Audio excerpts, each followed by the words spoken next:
مرد کا بھی یہی طریقہ ہے، عورت کا بھی یہی طریقہ ہے۔ عورت بھی سجدہ ایسے ہی کرے گی جیسے مرد کرتا تھا۔ کوئی بھی صحیح حدیث ایسی نہیں کہ مرد کا سجدہ کرنے کا طریقہ الگ اور عورت کا طریقہ الگ ہے۔ دونوں کا طریقہ سیم ہوگا، دونوں کا طریقہ ایک ہوگا۔ اللہ اکبر کہہ کر کے آپ نے ہاتھ باندھا، نماز آپ شروع کرنے جا رہے ہیں۔ اللہ کے نبی فرماتے ہیں صلو کما رأیتمونی اصلی، نماز ویسے پڑھو جیسے اپنے نبی کو تم نے نماز پڑھتے ہوئے دیکھا ہے۔ جیسا طریقہ نبی کا تھا نماز کا، ویسے ہی طریقے پر ہمیں نماز پڑھنی ہے۔ اللہ کے رسول جب نماز پڑھتے تھے سینے پر ہاتھ باندھتے تھے، سب سے پہلے دعائے ثنا پڑھتے تھے، اللہم باعث بینی پڑھتے تھے، اعوذ باللہ پڑھتے تھے، بسم اللہ پڑھتے تھے، سورہ فاتحہ پڑھتے تھے۔ آپ نے یہ بھی فرمایا بغیر سورہ فاتحہ کے کوئی نماز نہیں ہوتی۔ آپ نے یہ بھی فرمایا جو سورہ فاتحہ نہ پڑھے فَهِيَ خِدَاجٌ فَهِيَ خِدَاجٌ، اس کی نماز ادھوری ہے، ادھوری ہے، ادھوری ہے، اس کی نماز پوری نہیں ہے، اس کی نماز پوری نہیں ہے۔ اس کے بعد اللہ کے نبی کوئی اور سورت پڑھتے، پھر آپ رکوع میں جاتے اور رکوع میں جانے کے پہلے آپ رفع یدین کرتے، اپنے دونوں ہاتھوں کو اٹھاتے کندھے تک۔ رکوع میں جب آپ جاتے آپ کی پیٹھ اور آپ کا سر بالکل برابر ہوتا اور اطمینان سے آپ رکوع کرتے اور اپنے دونوں ہاتھوں سے اپنے گھٹنے کو مضبوطی سے پکڑ کر کے آپ رکوع کرتے۔ رکوع میں آپ نے بہت ساری دعائیں سکھائی ہیں، سب سے مشہور دعا ہے سبحان ربی العظیم۔ یہ دعا کم سے کم 3 بار پڑھنی چاہیے، اللہ کے رسول پڑھتے تھے۔ رکوع سے اٹھنے کے بعد آپ سیدھے کھڑے ہوتے، رفع یدین کرتے، اپنے ہاتھوں کو کندھے تک اٹھاتے، سمیع اللہ لمن حمیدہ کہتے، ربنا ولک الحمد حمدا کثیرا طیبا مبارکا فی پڑھتے، آپ اطمینان سے کھڑے رہتے۔ اس کے بعد آپ سجدہ کرتے اور سجدے میں جاتے وقت پہلے اپنے ہاتھوں کو زمین پر رکھتے، پھر اپنے گھٹنے کو بعد میں رکھتے۔ سجدے میں کم سے کم 7 چیزیں زمین کے اوپر اللہ کے پیارے نبی رکھتے تھے۔ اپنی پیشانی کو زمین پر رکھتے تھے، اپنی ناک کو زمین پر رکھتے تھے، پیشانی اور ناک دونوں کو ایک مانتے تھے آپ۔ دونوں ہاتھوں کو زمین پر رکھتے، دونوں گھٹنوں کو زمین پر رکھتے اور دونوں پیروں کو بھی زمین پر رکھتے اور پیروں کی انگلیوں کو موڑ کر کے ان کا رخ قبلہ کی طرف کر لیتے اور آپ اطمینان سے سجدہ کرتے۔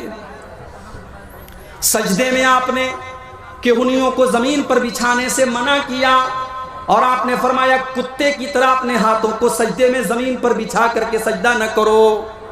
مرد کا بھی یہی طریقہ ہے، عورت کا بھی یہی طریقہ ہے۔ عورت بھی سجدہ ایسے ہی کرے گی جیسے مرد کرتا تھا۔ کوئی بھی صحیح حدیث ایسی نہیں کہ مرد کا سجدہ کرنے کا طریقہ الگ اور عورت کا طریقہ الگ ہے۔ دونوں کا طریقہ سیم ہوگا، دونوں کا طریقہ ایک ہوگا۔ سجدے میں آپ الگ الگ دعائیں پڑھتے تھے، سبحان ربی الاعلیٰ بھی پڑھتے تھے، سبوح قدوس رب الملائکۃ بھی پڑھتے تھے، اور بھی دعائیں آپ پڑھتے تھے کم سے کم 3 بار۔ سجدے سے اٹھنے کے بعد اطمینان سے آپ بیٹھ جاتے تھے، اللہم اغفر لی ورحمنی واہدنی وعافنی ورزقنی، یہ دعا آپ پڑھتے تھے۔ پھر دوسرا سجدہ کرتے تھے۔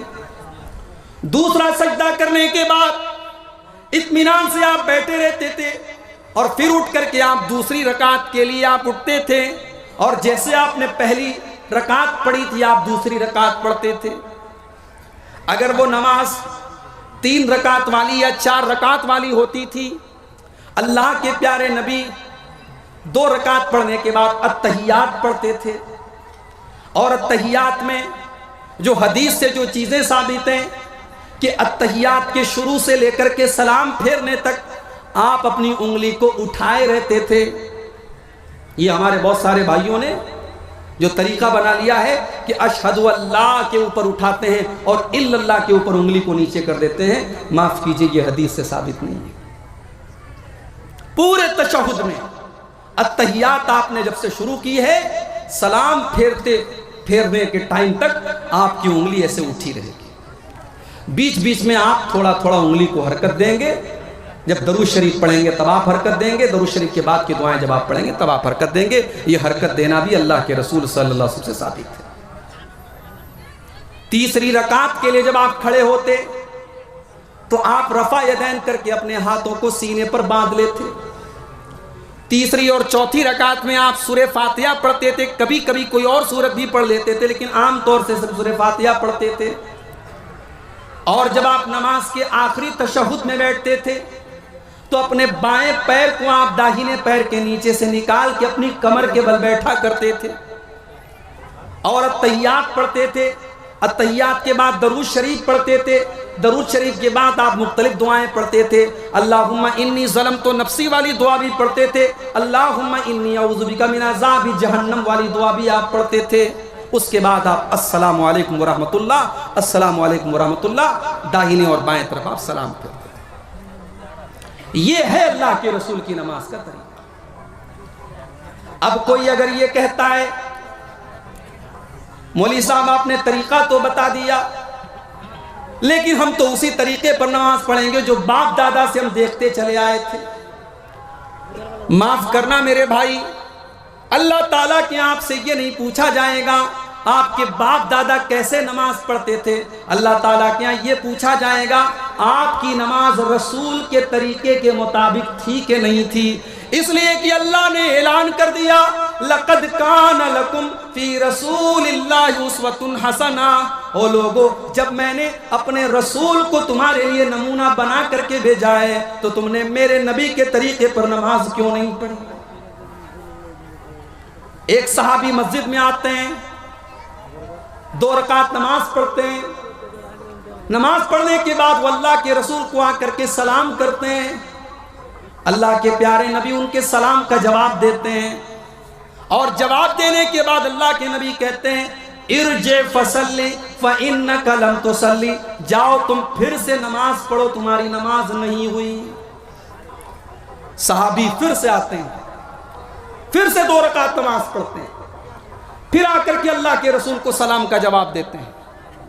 اللہ کے رسول صلی اللہ علیہ وسلم سلام کا جواب دیتے ہیں اور کہتے ہیں جاؤ پھر سے نماز پڑھو، تم نے نماز نہیں پڑھی.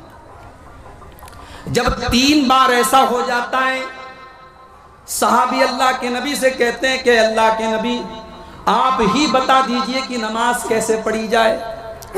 اللہ کے پیارے نبی اپنے صحابی کو سمجھاتے ہیں جب تم نماز کے لیے کھڑے ہوا کرو تو اطمینان سے کھڑے ہو جاؤ، جلدی بازی میں نماز نہ پڑھو، اطمینان سے نماز پڑھو. سورہ فاتحہ پڑھو، کوئی سورت پڑھو، پھر اطمینان سے رکوع کرو، پھر اطمینان سے رکوع کے بعد کھڑے ہو جاؤ. تمہاری نماز میں سکون ہونا چاہیے، اطمینان ہونا چاہیے. جلد بازی والی نماز اگر تم نے پڑھی تو تمہاری نماز اللہ تعالیٰ کیا مانی نہیں جائے گی. میرے بھائیوں، اپنی نمازوں کا جائزہ ہم اور آپ لے لیں کہ ہماری نمازیں اللہ کے رسول کے طریقے کے مطابق ہیں کہ